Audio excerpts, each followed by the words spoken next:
ज्योतिबाच्या नावाने चांग भलेचा जयघोष करत गुलाल खोबऱ्याची उधळण करत लाखो भाविक आहेत ते आज ज्योतिबाच्या डोंगरावरती दाखल झालेले आहेत.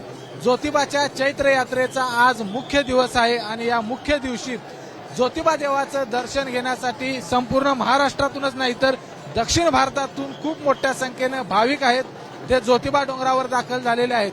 आज एका दिवशी किमान 6 ते 7 लाख भाविक ज्योतिबाचं दर्शन घेतील अशा पद्धतीचा अंदाज आहे तो व्यक्त केला जातोय.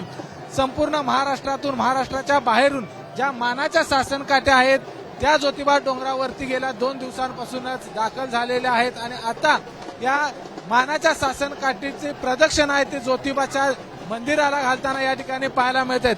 संपूर्ण महाराष्ट्रातून ज्योतिबाचे भक्त आहेत ते या डोंगरावरती दाखल झालेले आहेत.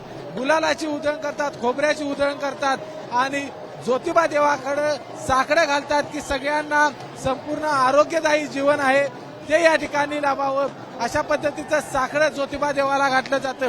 आज दिवसभर वेगवेगळ्या विधी झाल्यानंतर संध्याकाळच्या सुमारास या ठिकाणी मानाच्या शासनकाठ्या आहेत त्या यमाई देवीकडे जातात आणि त्या ठिकाणी एक वेगळा सोहळा आहे तो पाहायला मिळतो. साधारण 12:30 वाजण्याच्या सुमारास मानाच्या शासनकाठीचं पूजन होतं आणि त्यानंतर शासनकाठींची मिरवणूक आहे ती या ठिकाणी बाहेर पडते.